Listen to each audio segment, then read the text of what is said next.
Hello and welcome to Building the Premier Accounting Firm. I'm your host, Roger Knecht, president of Universal Accounting Center. And for more than 25 years, nearly 3 decades now, I've been working with accounting professionals to literally help them both start and build successful accounting, bookkeeping, and tax businesses. It's here on the show that we actually listen to the experts, hear what they have to say as it relates to various topics relevant to having a successful business, from marketing, selling, pricing, tech stacks, training our staff, onboarding clients, retaining clients, so many things that we need to consider as we're running our businesses so that we can be paid what we're worth. Today, I'm excited to have on the show Jonathan Stark. He actually has 15 years as a software consultant working with clients like Staples, Time, T-Mobile, Cisco. But then Jonathan actually pivoted and made a change to everything, where he now teaches boutique firm owners and small agencies how to escape the trap of hourly billing through his value-based business model. He is the author of Hourly Billing is Nuts, hosts a podcast called Ditching Hourly, and writes a daily newsletter on pricing for independent professionals. His approach is ideal for small agencies ready to move past time tracking and client micromanagement. Jonathan shows his owners how to actually reposition their services for bigger deals, turn insights into income, and reclaim control of their business. So, Jonathan, welcome to the show. Well, thanks for having me.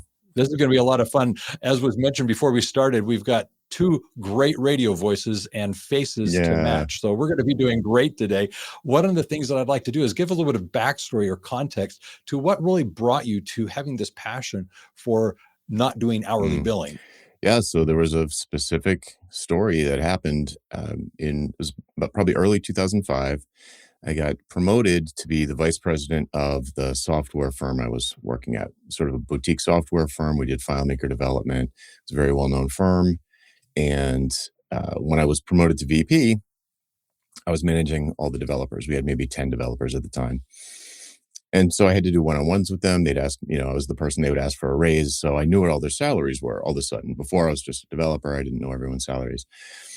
And in that role, I pretty quickly recognized that the developers that we were paying, the best developers, the ones we were paying the most, were probably not really making us that much money, kind of breaking even on them because they were really good and really fast, and we built them out at $150 an hour. And then the developers that were junior and slow and had to do things 2 and 3 times were making us tons of money because we were billing them out at $150 an hour. So if we were going to hire more people, if we were going to grow the firm by hiring, it wouldn't make sense for me to go out and look for the best developers I could find.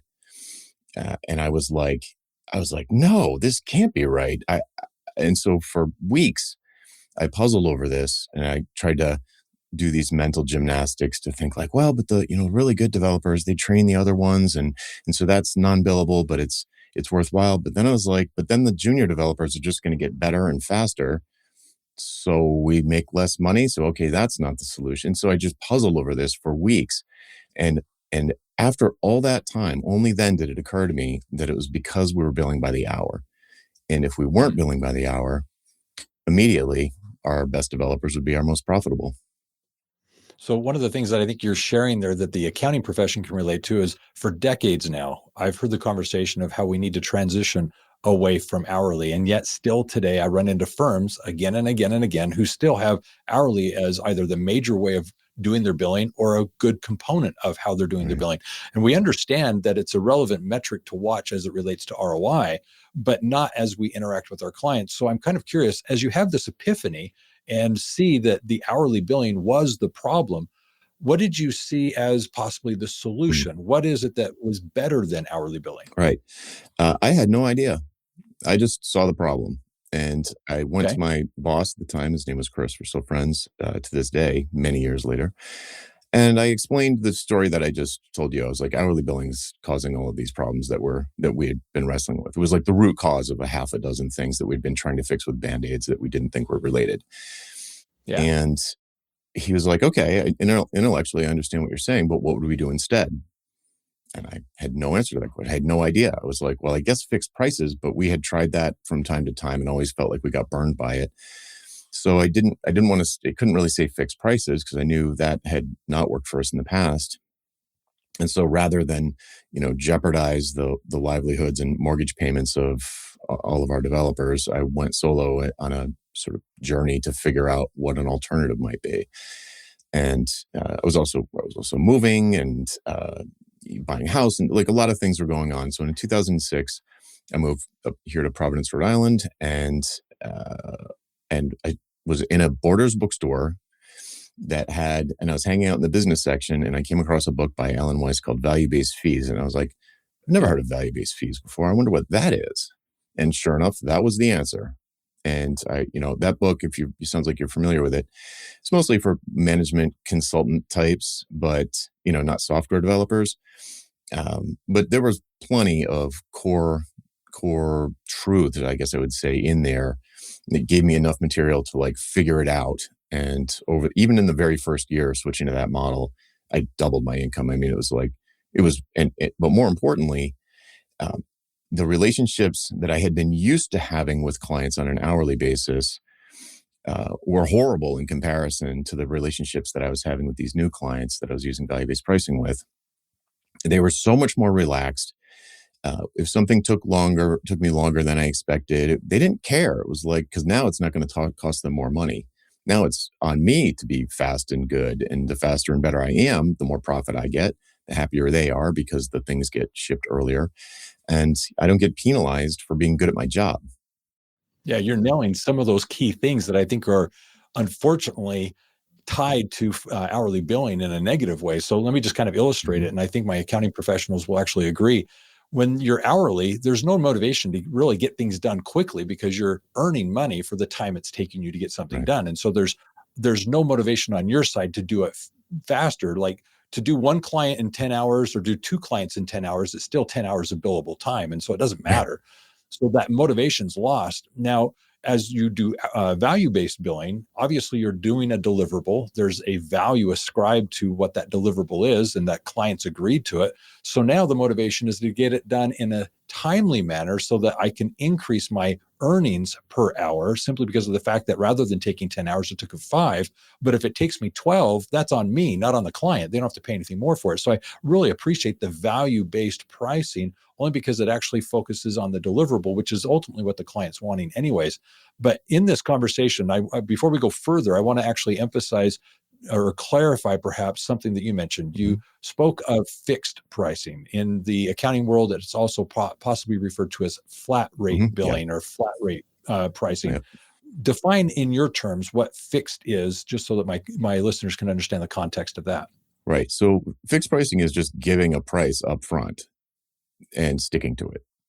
So it's it's wild how unusual that is in services because it's literally how you buy almost everything in your life. You Yeah. almost never make a decision to purchase something without knowing how much it's going to cost. Like an open-ended price point. It's just like a blank check. I'll just pay whatever it is. Yeah, like imagine buying a car like that where they say, okay, this car is probably going to be $50,000, but maybe it'll be 100. Why don't you drive it around for a year and then we'll tell you how much it cost, and you can't give it back. Yeah. That is what happens. It's nuts. So as you're working with clients, I'm sure there's a variety of account or pricing methods that people are familiar with. Mhm. We're addressing hourly. There's fixed or flat rate. Yep. I'm familiar with menu pricing. I speak on that quite often. Menu pricing is, I think, a very popular one. There's revenue pricing based on the size of the client, how many transactions perhaps, but more importantly, it's the revenue that determines the value. And then there's oftentimes this value-based pricing that we're now discussing. But the thing I'd like to now move towards is you're a big proponent of value-based pricing. Mhm. How do you actually take someone to mentally go through the gymnastics of running a business based on hourly billing to see that value-based pricing is going to be easier and more profitable? How do you get them to Mm. transition that? Well, it's not easier. It's more profitable, but it's not easier. Hourly is very easy. Uh-huh. Hourly is the easiest. It's maybe a little bit annoying, but it's the simplest thing in the world, and we've trained buyers to expect it. So it's really easy. That's one of the advantages. It's also very low risk, which is one of the advantages of hourly.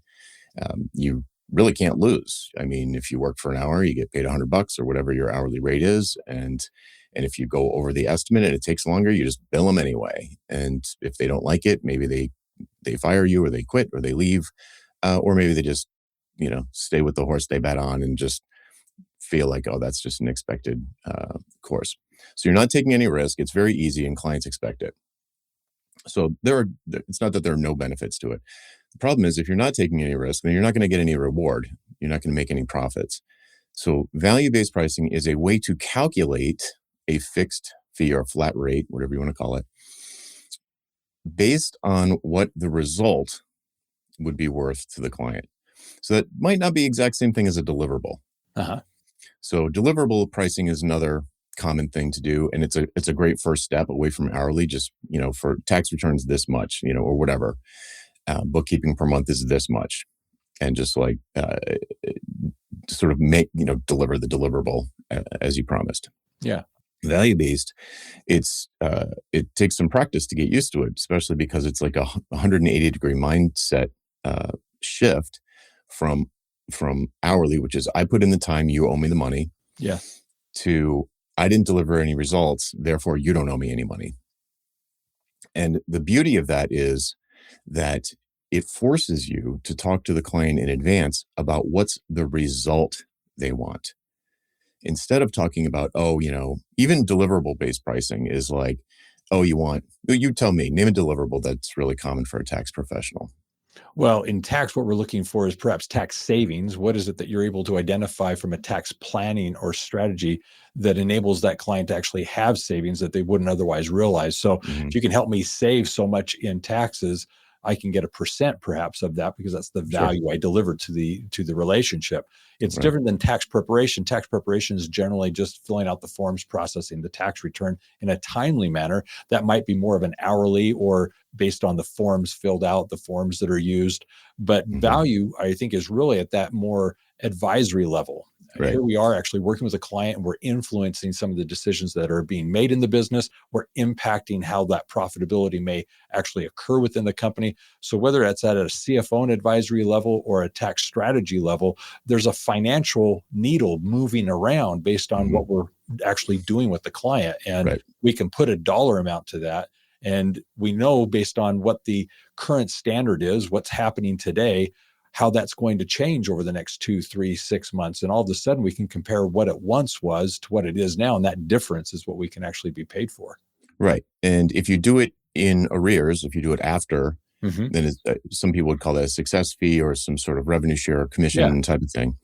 Value-based pricing is an approach for estimating that value, that future value, and basically giving a discounted fixed price for it up front.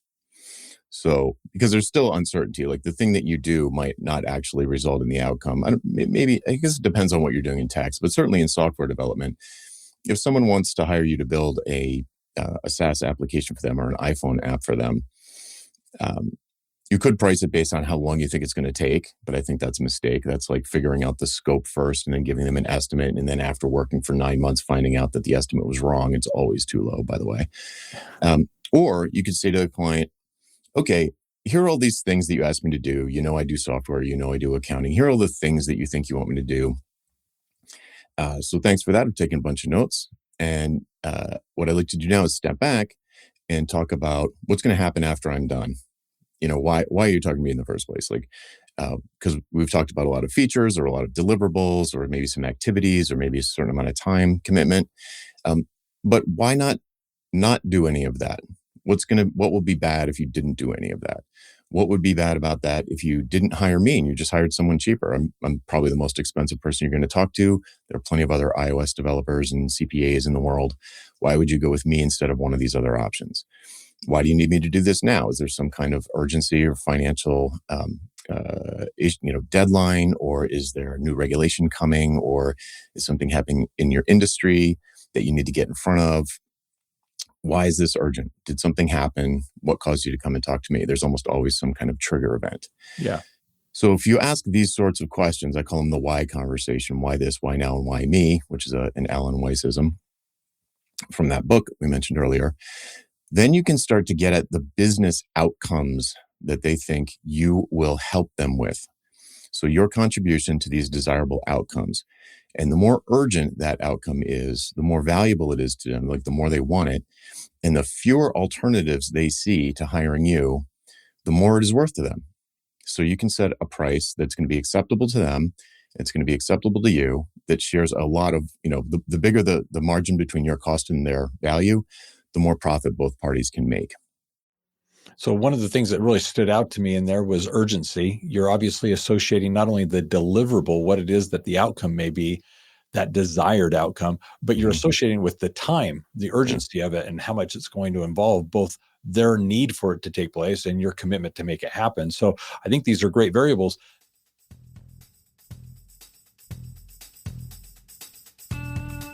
Get your free copy of the book In the Black 9 Principles to Make Your Business Profitable. This is a how to guide for accounting professionals to work with their clients and actually implement proven processes and systems to ensure that their clients make profit a priority. It is in this book you'll actually learn how to map the business and, in fact, make marketing, accounting, and production a priority within your client's business. You also learn the wisdom pyramid, how to actually take the information you're providing to your clients and effectively use it so that they can make more informed business decisions.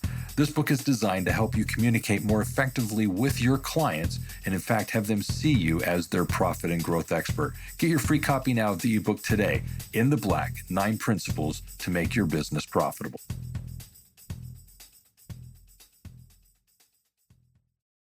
I'm going to kind of back up a little bit and set context for my next question. Earlier, when we were talking about ease, you pointed out that hourly is easy. And obviously, there's a draw to why people actually lean back in towards doing hourly billing. There's a place for it, perhaps. But there also needs to be kind of this explanation of why it's detrimental. And you were beginning at the very beginning of our conversation, explaining why it was causing problems within your own firm. And I think it's important as accounting professionals that we realize that it does actually inhibit us from being as profitable as we can be. It puts us in a lull of realizing, well, I've got a billable hour, but you're not motivated to get things done quicker. You're going to fill that hour regardless because you know you are billing for it. So it lacks the ability to say, here's the motivation to figure out how to be more efficient and actually more profitable. So we've got to come up with a reason as an accounting firm to make that transition and leap over to value-based pricing. Do you know of some challenges that people typically face and how you've seen them overcome them as they've actually adjusted their pricing and found opportunities to actually bill based on value-based pricing? There's a lot of them, especially if you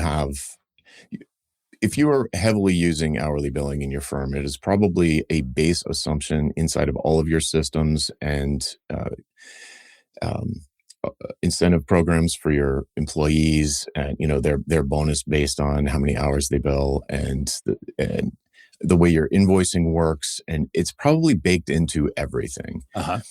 So it can be very difficult to turn on it. It's almost, I might as well just say it's impossible to turn on a dime if you have, like, say, 10 employees. It would have been very hard for me to go back and sort of reimagine the firm that I had last worked at before I went solo.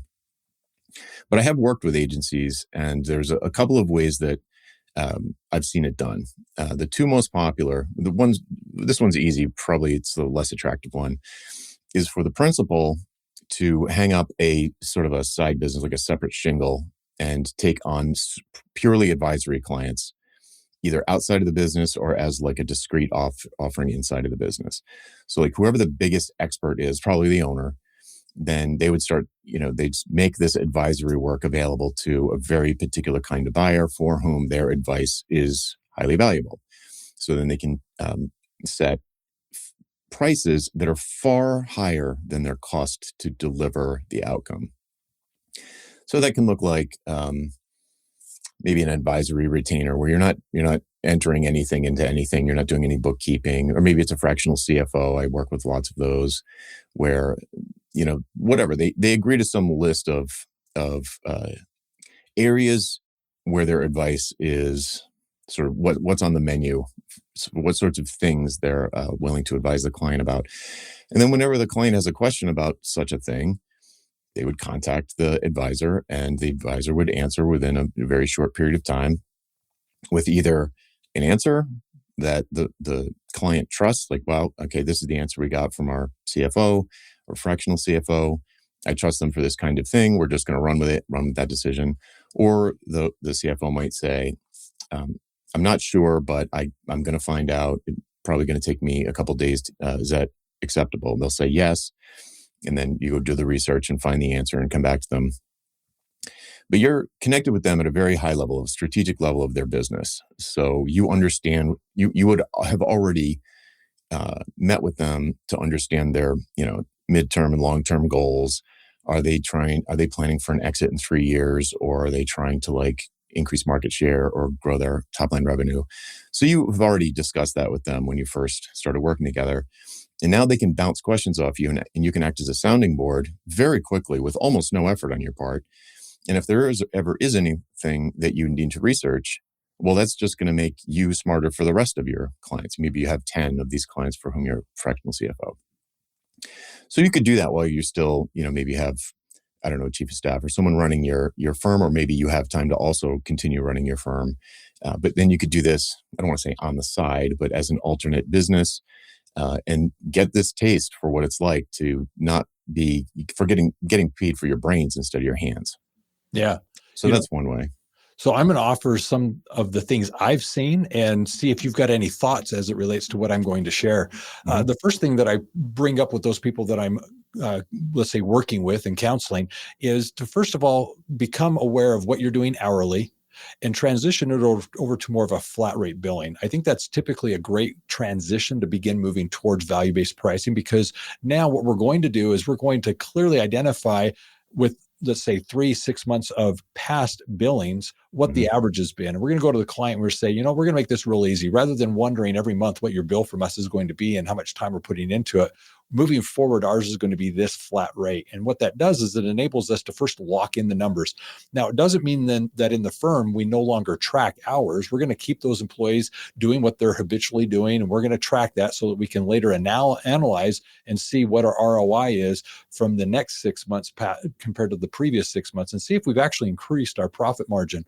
But the place that value pricing really comes into play is not at the bookkeeping or tax preparation level, but it's more at that accounting CFO level, perhaps at that tax advisory level. And here's the secret to the sauce as I've found it, is it's more project-based. It's more with a deadline, a deliverable, something that we're tracking. And we're able, from a project standpoint, go in with a specific objective, Right. and we're able to price based on whether or not we achieve it. So now 100%. we're saying here, what are we going to do with regards to receivables? Can we improve our collections process and actually move the needle on the amount of monies that we actually collect versus write off? Okay, well, that's a project that we can work on. We're going to have a deliverable, and we're going to see what's going to financially come of it. And with the role that we're playing as accounting professionals, we're going to base our fee based on the success of that project.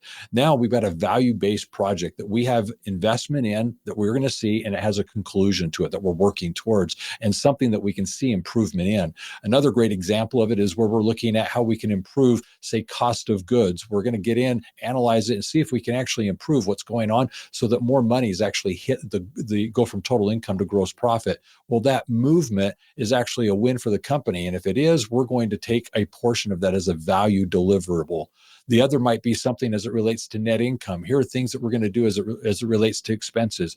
We're going over the next 3 months to increase, or improve rather, the expenses, and in improving those, we're going to increase what actually hits the net income line. Well, that's a valuable thing for the client to actually work towards. And if they can see that their expenses, their operating expenses, are minimized because of the next 3 or 6 months efforts, we as a company are out now benefiting. So all of a sudden that accountant is, from a value-based position, able to price on that win. So I think the project approach has been very helpful for the accounting professional because of the deadlines associated with it. There's an end to the project. What would you say to all of that? I totally agree. I don't think it's worthwhile to do value-based pricing on anything that's not a project. So, like fractional CFOs, we just talked about, ongoing sort of like monthly fixed fee on a recurring basis to, just do all of the data entry or whatever you're supposed to do, reporting and all of that. To me, I would just set a fixed price for that based on, I don't care what, just something that it doesn't matter. It could be average of past billing for that client. It could be the same for all your clients. You could have different tiers, and based on the revenue of the client, they slot into tier 1, 2, or 3. I don't care how you set those prices because you've ditched the billable hour. That's the core thing. Value pricing, things like that, is really hard. It's already hard, but it's even harder for those things. When you can have a conversation with the client about the goal of a project, then it makes it much easier, because for every reason you just described, there's some desired end state. There's a current state and there's a desired future state. And there's a difference between those two states. And they are measuring something. They know they're in a bad way right now by looking at something. They're looking at something. It could be any one of those things you listed. Our net receivables are too low, or whatever, the stuff you rattled off. And he's like, okay, you want this needle moved? Yes. Okay, how much do you want it moved? Well, all the way to 100. It's like, okay, realistically, how much do you want it moved? Well, if you improve that number by 20%, it would be an absolute game changer for our business. And then, oh, what do you mean by that? Well, I want to exit in 3 years, and then we'll have all the subscription revenue, and then we'll get a 4x multiple, or a 7x multiple instead of a 4x multiple, blah, blah, blah, all this stuff. So you can say, all right, so the value to you, if this goes well, and all of the other, the universe aligns, the stars align with everything else that needs to happen for this to go right, that's outside of the accounting professional's control, you're looking at like a $2 million win, right? Something like that ballpark. Am I right? And they say, yeah, that's about right. That'd be great. So then you can set some prices based on that $2 million win that are a small fraction of that, which would almost by definition be justified because they're talking to you for this reason.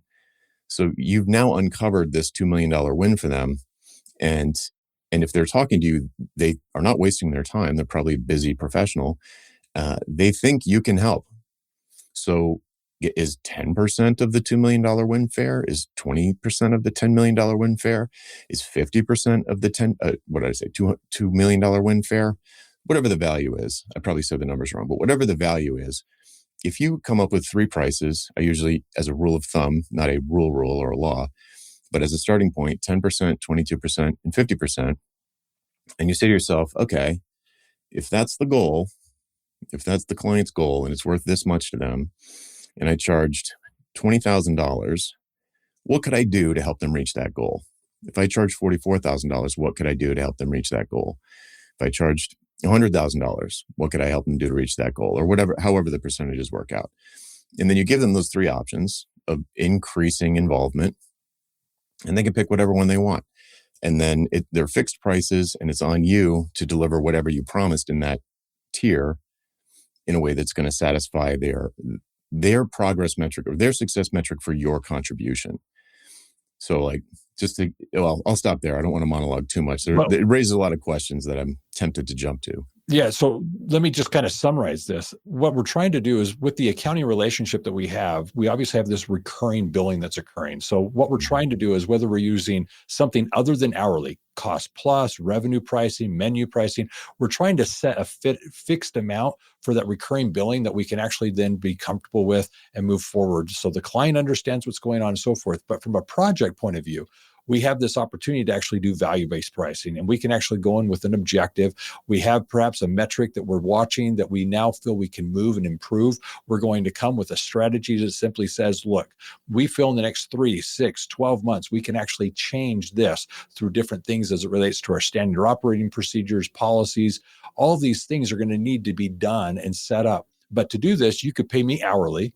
You could actually pay me each month as we try to move this and never know what's going to cost, but yet we're moving in that direction. Or we can just agree that this is a value that if we can deliver in the end in 3, 6, 12 months, a certain number, that I'll get a % of that. And what it does is it removes the risk from the business owner, because obviously if nothing happens, they didn't pay for nothing to occur. As it relates to the hourly, it's not this expense with the hopes that something will come of it. So it really appeals to them, and they're able to say, yeah, let's do this project together, because they're excited to see what you're going to be able to do. And you're motivated to really move the needle, because the better it turns out, the more you make. And so that outcome is something that's very motivating to you. And you're going to put in the time necessary to achieve that, because it's obviously something that you want to benefit from. So there's a lot of great motivators to it. So sorry to interrupt, but there's something I need to clarify there. The prices that I would set in a value-based model, I would set the prices up front. Yes. And regardless of how it works out. Correct. I got paid up front, and assuming that I am a professional and I do what I said I was going to do, and it does move the needle that they're looking at, I don't get more money if it works out even better. It's not a commission-based thing that I'm talking about. So elaborate on that, because what I'm understanding is you're not paid until the outcome with value-based paid pricing. up front. Well, you're paid up front in your scenario, because the ones I've been experiencing have actually been dependent upon the outcome, because the value is yet to be seen as to the deliverables. So Yep. in my case, I've not seen them actually make payment because nothing's actually changed. Right. So explain a little bit further on how you're in the negotiation of the value-based pricing, getting paid before the project begins. Yeah, I'm glad I brought that up. Okay, so what you're describing to me is a commission, Yeah, and it's very similar to that. Yes. what you're agreeing to is a percentage. You're Mhm. not really agreeing to a price. So what I'm talking about is, and you can do that. That is an absolute great way to make tons of money. It's a lot of risk for the Mhm. seller. I mean, if they're great at what they do and they interview the client and they're like, this is going to be a slam dunk, you can completely de-risk the purchase decision by saying, look, give me 50% of the, we think you're going to you're going to increase your top line revenue by 10x. Give me, X percentage, 10% of that for the first year after we go live, and I'm Yeah. happy. That's a total baller move. And anybody who wants to do that, I applaud them. I've got a story on this. So you finish your thought. I'm going to Okay. give it to you. People who are currently billing hourly are probably not risk takers of that magnitude. So what I'm talking about specifically with value-based pricing is you're giving them a price upfront and they pay it upfront.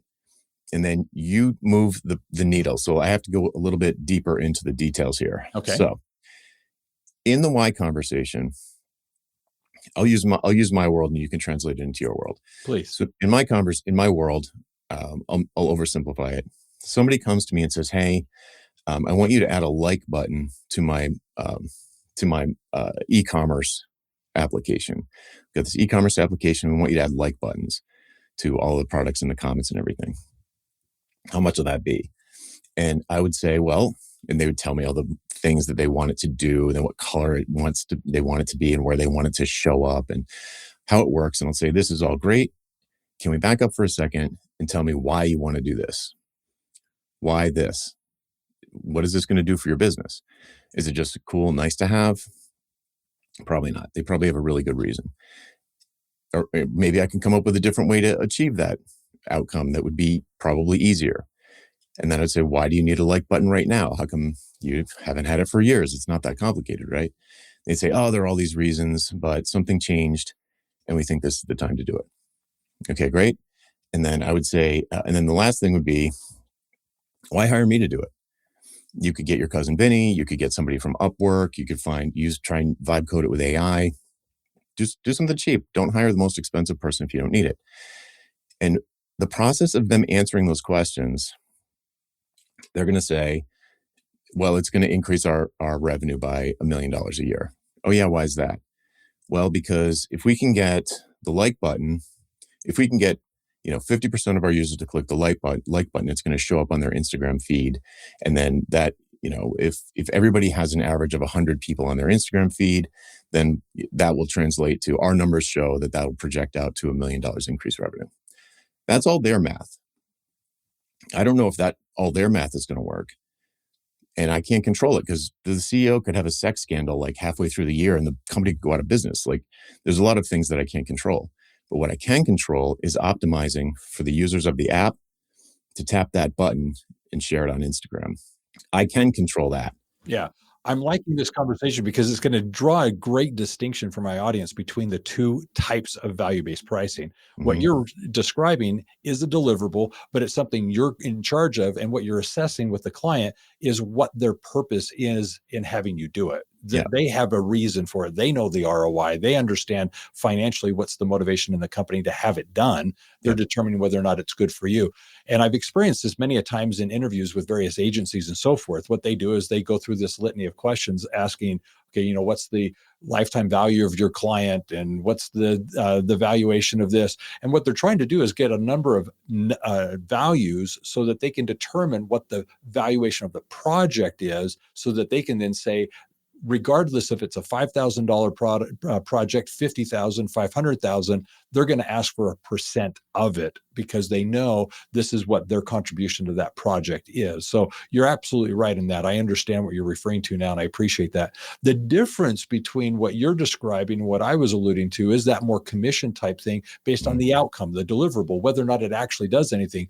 Because the founder of Universal Accounting back in the 1970s, we're talking years ago, the way he started the business originally was he was known as the turnaround king. And the business Nice. model that he was That's good. utilizing Yeah. is he went into businesses, many of which were near bankruptcy. Hmm. And so these people were making nothing, if not negative, in their net income. And so what he was doing as a business consultant, offering accounting services, is he was going into this business that's about to fail, that cannot pay him for his services.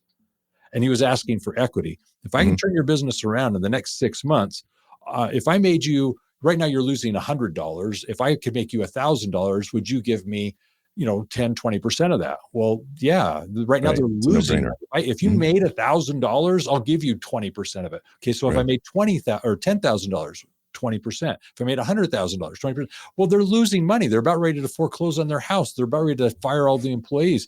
Yeah. He at one point had 7 businesses with which he was working so that he could actually assist them turning around. And some of those businesses still exist today. Why? Because he was able to go in there and actually salvage the business model that they were utilizing from cash flow and so forth.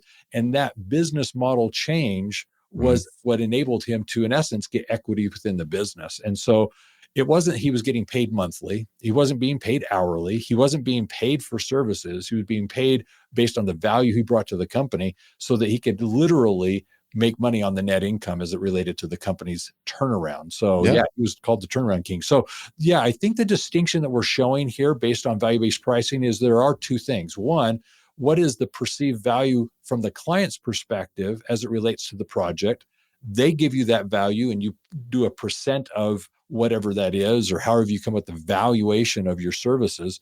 The other is the alternative. It's based on the deliverable. If this doesn't work, you don't owe me anything. But if it does work, this is how you're going to pay me. And it's possibly a percentage, it's equity, and so forth. So there's really 2 different plays here that I think are distinct, but yet fall in that category of value-based pricing. Would you agree? There's a distinction that I think is getting lost here. Everything you're Okay. saying is right, but what I'm talking about is not deliverables based. There's a progress metric Uh-huh. that there's always something that a professional, someone who's good at their job, there's some needle they feel like they can move. And the client thinks that if this needle that me, the software developer, can move, like getting likes on Instagram, Yeah. not the button. They don't want the button. They want the likes on Instagram. Good distinction. Yes. And if I'm good at what I do and I don't let them micromanage me, this is another beauty of this, is that they can't micromanage you. Uh-huh. You can set it up in a way where you deliver the likes. You're confident that you can deliver the likes. That's the progress metric, or that's the thing that you're on the hook for. And if it's not working, you have to keep working until they're getting the likes, not the button. The thing you're committing to is the likes. Mm-hmm. You might use the button. You might use something else. It might not be a button after all. It might be something completely different. It might be emails. But if the client thinks that the likes on Instagram are going to lead to this $1 million increase in revenue, you deliver the likes. So I wouldn't really call that a deliverable. That's not the way the word deliverable is used. But the thing that you're on the hook for, that you're putting yourself on the hook for, is that you're confident that you can increase the likes. And if you do that, you're done. And if it doesn't lead to the $1 million, well, that's their miscalculation, not yours. You did the piece that you committed to. You delivered the outcome that you committed to. Yeah, you had the skill to deliver what it is they felt was needed for them to achieve the goal they have. Yes. Yeah. That's it.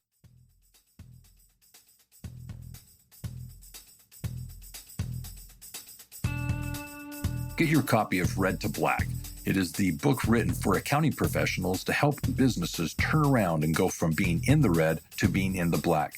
This book is written for consultants, business owners, operators, and managers. No matter what your client's product or service, or irrespective of your talent, skill, or expertise, as an accounting professional, you'll be able to use the principles presented in this book to actually become, for your clients, the profit and growth expert. Every chapter is filled with principles and concepts that you can use immediately with your clients to lead them from being in the red to being more profitable in their business, and see you as, in fact, their guide, their coach, with the expertise and wisdom that you can bring from this book. In the book, you have how-to guide explanations. You have models that you can follow.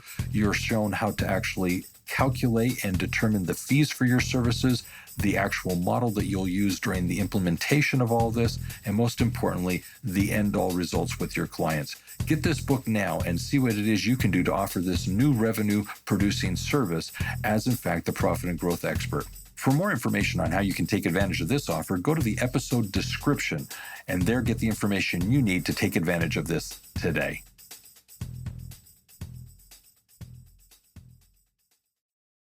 So let's transition here. And I want to ask a question about mindset then. A lot of times there's a mindset shift when you're actually now basing your abilities on what it is you can impact and how you can manage that. So from an accounting perspective, I'm just kind of curious, what advice would you have for the accounting professional who's trying to do this mindset shift to actually have conversations and price their services accordingly? Right. I mean, it's having the why conversation with new clients.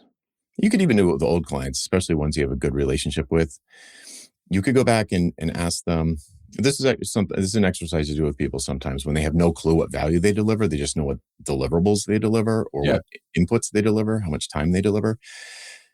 You can go back to your clients, especially the ones that you know are really happy, have been with you for a while, and ask them for testimonials, but ask them in a particular way. And I've got a 6-question format on my website that I don't know if I could do from memory. But the first question is, basically you just want to find out what value they've gotten out of working with you. Love And it. they might share some numbers, but you want to ask the questions in a way that they don't say like, oh, Pat's really sweet. She always does our stuff on time. And not that. That's just being professional. That's like hygiene. Like, she's got clean, fresh breath. That doesn't count. You want to say, like, how have I improved your business? Those are the kinds of questions you want. How have I made it so that you could sleep better at night? Or maybe there was one particular, I don't know, some mix up. Like I had a payroll mix up one time years ago. It was a giant disaster. And, the accountant figured it out for me. And like, if she had asked me for a testimonial right after that, I wouldn't been able to say like, before this, I was afraid I was going to lose $40,000 because of all the overage fees and all this stuff. And then after, it was all resolved in these ways. And I ended up with a new payroll company, thanks to Pat. And those sorts of stories are going to resonate with the kinds of, if these are the kind of clients you want to continue to work with, your best past clients, then those testimonials are going to resonate with new people like that. And they'll have some before and after sense to them. Like before we worked with Pat, things were like this. After we started working with Pat, things were much better. And ideally, they're going to use some kind of numbers in there, but it could be some like subjective sense of security or decreased fear, whatever the situation is. We were afraid we were going to, I don't know, have a huge tax bill again. I was doing my own taxes and I had this $50,000 tax bill. And then I started with Pat. She cleaned up my books and got me all set up on payroll and all this other stuff. So you can look back and sort of retroactively find out how much money you left on the table. And then use that going forward to say, okay, these are the things that the people valued. There are probably a lot of intangibles, probably a lot of things that didn't cost you that much money to actually do. And then you can emphasize that in your marketing and sales with new clients and say like, well, if you're looking for these kinds of outcomes, you're just like our other kinds of businesses, you're a particular kind of farmer in Texas that has X number of, they're your ideal customer.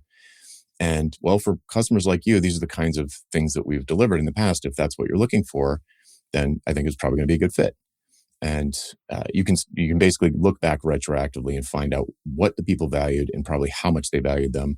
And that can inform fixed pricing, whether it's value or some other, for your future clients. I love this because it's showing the application of the successes, the wins that you're having, to go back to the past clients, the current clients, and ask them not just those feel-good things, as you mentioned, but give practical, this is how things have changed or improved with the working relationship that we've had, and anything that can be quantified, that can show a numerical change. Things improved 10, 20%. We made this much money. The transitions we have saved us this much money. Those values are not only just them telling you what was accomplished, but it's now saying what you're good at and what you can actually help others with. So now what you did is you showed how to actually now leverage that in your marketing to repurpose it, because now it's part of your messaging as you're going out and saying, here's what you do for your clients. This is what you do that can actually be something you can experience like I did for this other person. And so all of a sudden, the potential customers, the current customers, can find new applications of what it is you already offer in their business. And so I think this is a really good explanation of not just doing the work and getting paid, but now leveraging it for future client relationships. So I really like that. That's a good application of it. So here's one of the things that I'd like to do is I see in my experience, people struggling with this transition from a mental standpoint. Do you have any thoughts or any observations you've made as you've worked with individuals who have made this transition, and any advice for how others can also do the same? Yes. It's at the same time, I could get very specific in case by case, but also very general. There's some interesting things that come up when you're switching to fixed pricing, and it kind of depends on where you're starting. But if we imagine we're starting with people who, they've maybe got a few employees that are, helping them with this. Maybe it's a small firm, they've got 4 or 5 people and they're billing hourly almost entirely. Um, I would really, well, I said earlier, the principal could go off and do like an advisory type thing on the side. But the other thing that I didn't get to back then might be a good fit for for more people that are in that case, which is to start offering something on some kind of non-hourly basis. Okay. And nothing too risky, something pretty straightforward. This is not meant to like 2x your business in the first year. What it's meant to do is give you the feeling of what it's like to not be trading time for money. And this is especially good for people who are really good at what they do. So you've been doing it for a long time, and you've been losing work to cheaper competitors who are new and are willing to work for pizza and pennies. So if you really know what you're doing, especially if you've got a specialty, something that you're particularly good with, like asphalt companies that are in the $1 to $10 million range revenue wise, or something, you've got something that you just know better than anybody. I would look for something you could probably something you're already selling, just buried in your timesheets, that you could break off as a freestanding thing and price that thing. Maybe it's some kind of initial book setup or diagnostic, or I don't want to use the word audit, but some sort of like deep dive into their books for some reason. Maybe one of the kids is taking over the company from the parent, and in that particular situation in an asphalt company, you've done that 10 times. All the crazy emotional things that might happen. What has the horror stories that have happened to past clients, and you can really speak to that thing, and you call it like, I don't know, like asphalt revamp, business revamp, transition revamp, something, it has a name. It's a named thing, and it's $5,000 or whatever it is. But then you deliver it, you get someone buys it, you deliver it, and you're going to feel what it's like to not be on the clock. You're going to feel what it's like to be losing money every hour you take instead of making money every hour you take. And what'll happen is a switch is going to flip in your brain, and you're going to be like, oh, I thought I was efficient before, but I wasn't efficient before. I'm doing things over and over again. I'm reinventing the wheel every time because there's no benefit to me for systematizing anything or automating anything, having boilerplate documents ready to go. None of that's using AI. None of that stuff. You're not going to think of that stuff if you're trading time for money. I don't know if we have time for a story. No, probably not. But the first time I went on a fixed price gig, I had an idea that would increase my efficiency and would deliver the thing that I was supposed to deliver in like a tenth of the time I thought it was going to take. I never would have had that thought by buying a piece of software like a plugin. I never would have thought of that if it was hourly. I wouldn't have thought of it. Yeah. Because there would be no reason for it. In fact, actually what you would have done is cut your earnings in 10%, or 190%, is how I should say it. Yeah. Right. So I agree with that. Yeah. So I would just urge someone listening, find something that you're confident that you can just 90% of the times can be slam dunk, slam dunk, slam dunk, slam dunk, and just slap a price on it that you'd be really happy for someone. You'd be happy to do it for some price. You can go pure gut instinct. Don't worry about value, but a tiny thing, 10 hours maybe. It's a short thing, 10 hours tops, and go back to your past clients. Do you know anybody like this that needs this kind of a thing? We're offering this new service. Yeah. No, And I like feel that. what it's like. The thing I like about this and the simplistic way that I've actually described it is it's taking the focus off of what we do and taking a moment and considering from the client's perspective of what they get. And Hmm. if we can actually figure out what it is that they're perceiving and appreciating, we're trying to then price that versus the time that we're spending to do the work that we do. Because Right. I think we're by nature gravitating to what we're doing, which is all these tasks and all these projects. And we look at it from a time perspective rather than the client's perception of here's what I got and here's how valuable it was and here's what it did for us or would do for us. And so I think that's a good kind of recap or summary of all of this that we've discussed. So what I'm going to do, Jonathan, is I'm actually going to go ahead and kind of recap this conversation and come back to you for a closing thought. But Hmm. before I do that, I just want to point out that I've got two offers today for our listeners that I'd love for them to take advantage of. The first is what's called the Accountrepreneurs Challenge. The Accountrepreneurs Challenge is intended to actually help you over the next 90 days focus on those things that matter most within your business. This is both a personal and a professional perspective where each and every week you're given a task, something that may take as little as 5, 10, 15 minutes, or perhaps a little project that may take an hour. But the point is each and every week you're going to be working on various things to help you actually work on your business and in fact turn things around so that you can build the premier accounting firm in your area. So I invite you to go to universalaccounting.com, and in the navigation you'll find free resources. Go to the free resource section and find the Accountrepreneurs Challenge and sign up for it today. It is a challenge that will actually cause you to work on the things that matter most as it relates to building the premier accounting firm in your area and getting paid what you're worth. So take advantage of this opportunity. It is free and it is for you to actually work on your business. The second thing that I'd like to do is invite you to GrowCon. GrowCon is an annual conference. It's mainly for individuals who are owners of bookkeeping, accounting, and tax businesses. As a conference, it's intended to actually have you come and hear from the experts what it is you can be doing to work on your business, to help you market and sell, to acquire the clients you deserve, to offer quality accounting services and get paid what you're worth. And at the same time, from the stage, hear what those people are saying as to helping us work more efficiently and productive and improve production. So what you need to do is register now, attend GrowCon, and come and hear what it is that you need to be doing to work on your business.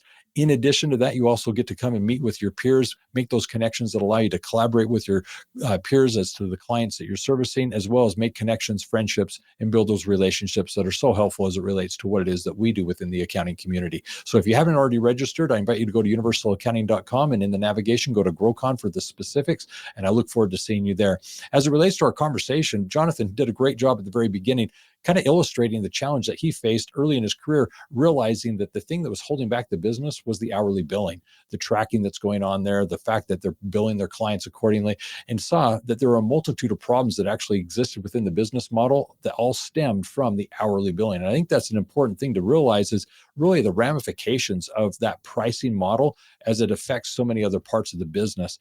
The second thing that I thought was helpful is we then got into this conversation of transitioning from hourly into value-based pricing and what that looks like. And I thought the conversation about what that really looks like was very important because I believe both of us were coming at it initially from two different perspectives. And I got the definition very clear from him that this is truly stuff that you're doing that has an impact that you're paid for before the work begins. This is stuff that you can actually price out accordingly so that you're paid in advance for the things that you're going to be working on so that you're actually now delivering something that the business feels that they're able to benefit from, and more importantly, have them decide what the ROI is. So I think that's a very valuable consideration.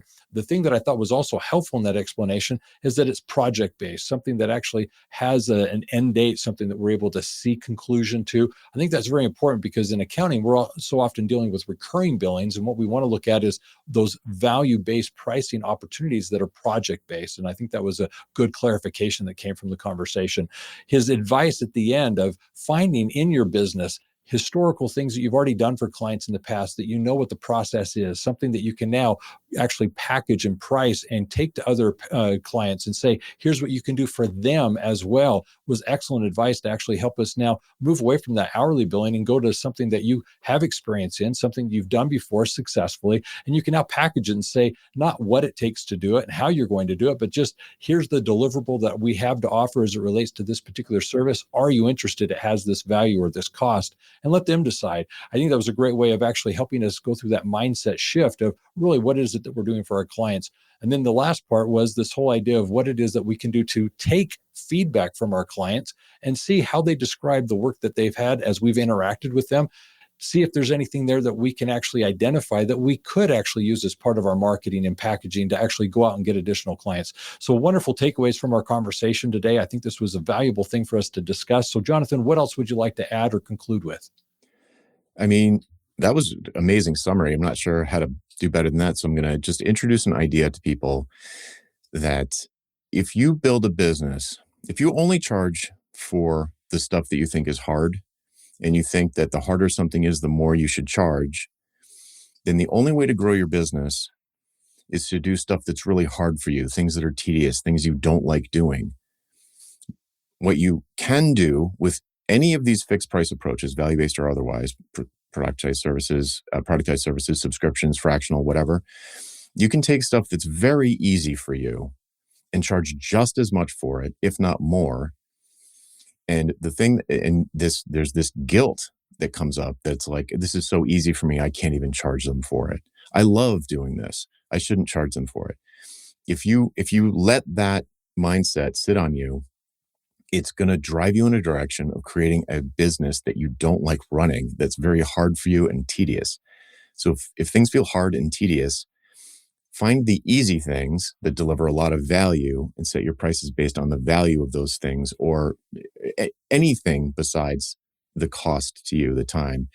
And you'll have a much lighter feeling business that's easier to run, where you're still delivering amazing results to your clients and you're getting paid just as much money. But don't feel guilty about it. If you feel guilty about it, you're in trouble. Well said, Jonathan. I appreciate that. Here's what I'm going to do. I'm going to wrap this up real quickly. First of all, thank you, listeners, to actually listening to this episode. I think you've gotten some great insights as it relates to business and pricing. But I'd like to actually encourage you to subscribe. If you haven't already subscribed to the podcast, definitely do so. You can go and hit subscribe, and more importantly, set reminders so that you're notified each and every week when a new episode comes out, as we have the experts come on the show to share with us various insights as to what it is we can be doing to work on our business and, in fact, have the premier accounting firm in our area. In addition to subscribing, I'd like to point out that at universalaccounting.com, there are playlists, highlights that we've actually created of past episodes. We've had more than 300 episodes now on the show, where we've actually now gone and compiled those in playlists that you can binge listen based on your current needs. If you're needing to grow your business, listening to the marketing and selling and pricing type episodes, if you're looking at trying to actually increase the services that you're offering and deliver more value, or perhaps retain your clients and get paid what you're worth, there are a variety of playlists that you can go into to meet your actual needs today. And I invite you to go hear what the experts have had to say based on the playlist that we've compiled. So go to universalaccounting.com, go in the navigation, find the podcast section with highlights, and see what playlist would actually appeal to you based on your current needs today. Also, with regards to Universal Accounting, we have a variety of curriculums and programs designed to help you offer quality accounting services with confidence. These skills are provided by Universal Accounting in the various programs and courses that we offer. Go to universalaccountingschool.com and see what courses and programs exist to actually train you, your staff, to offer bookkeeping, accounting, tax advisory, CFO and advisory services with confidence, so you can get paid what you're worth. In addition to all of that, I also want to mention this. As a show, I appreciate the opportunity to actually share with you these insights. I trust that these are actually things that you're benefiting from. So when you come to GrowCon, come to me, share with me what you're appreciating, and give me some other ideas as to what it is you'd like to hear more about, so that I can actually find those experts and bring them to the show. And I look forward to doing so in the coming years. As it relates to this, obviously, I thank you for your time. I encourage you to be safe out there. If you'd like more information, definitely give us a phone call at 801-265-3777. Otherwise, be safe, and always remember, if it's about accounting, it is universal. Take care and have a great day.